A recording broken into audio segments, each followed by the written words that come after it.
We just got word that there's going to be an XRP treasury fund. Plus, we've got a lot of updates with different altcoins and the spot ETFs. Yes, I know it's week of Bitcoin 2025, but I had to drop a second video updating you on altcoins because they're just as important as Bitcoin. And you know we love a little bit of diversification here. I'm WendyO. I talk everything crypto every single day. Like this video, drop me a comment and subscribe. Set all alerts so you don't miss anything. Before we get into XRP and Ripple, I want to talk a little bit about BlackRock and Circle. As most of you know, BlackRock is in crypto with the Bitcoin and Ethereum spot ETFs. And Larry Fink is a Bitcoin bull now, when at one time he wasn't. But BlackRock just announced that they are reportedly ready to purchase 10% of Circle's IPO once it's live.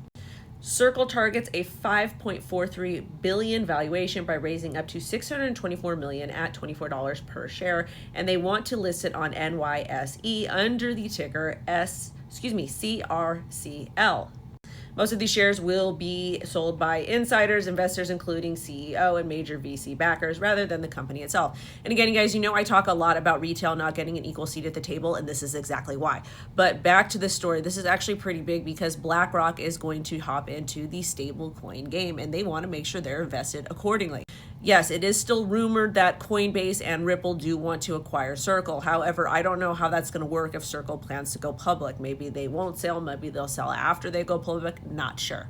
But the valuation of about $5 billion does let us know what it would cost to acquire Circle.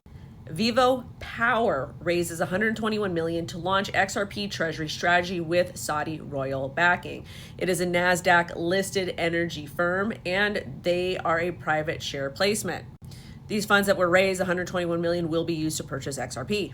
$100 million was invested by a Saudi prince, and they want to be the first public company with an XRP treasury strategy. And to be honest with you, we are going to see a lot more companies come in and add crypto to their treasuries. Very similar to kind of what MicroStrategy is doing, but just a little bit different. Yesterday, we talked about a company adding $425 million worth of Ethereum. So I think a lot of these other top altcoins in the game are going to do the same thing. Well, companies will add them to a treasury strategy. And in addition to XRP treasury strategy, it looks like Ripple's Hidden Road launches OTC crypto swaps in the US, opening institutional access to cash settled trades across major digital assets. And this is according to Cointelegraph. You guys remember that Ripple acquired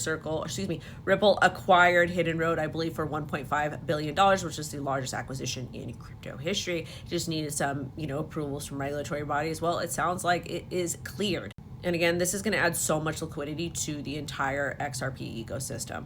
So yeah, I know price isn't pumping right now, but be patient. Yes, I know the XRP spot ETFs are not approved yet. The court case is still semi-ongoing because Judge Torres does have to make a few, rulings, whatever. But the SEC officially started to review the Wisdom Tree XRP ETF, and they are accepting public feedback. This is good. This means it's moving in the right direction. So if you want your voice heard, write to the SEC, but do it respectfully. Now for the bad news. The SEC delays Bitwise proposal to convert 10 crypto index funds into ETFs. They first delayed the decision on January 14th.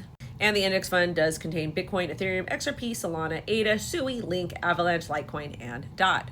The SEC also delayed Grayscale spot ETFs for Avalanche and Cardano. And again, this is just another little bump in the road. All of the ETF analysts anticipate that we are going to start to get ETF approvals between July and October of 2025. So quarter 3, quarter 4 of 2025. And I personally think with the Genius Act, once it gets approved, it's going to kind of help all of this move forward.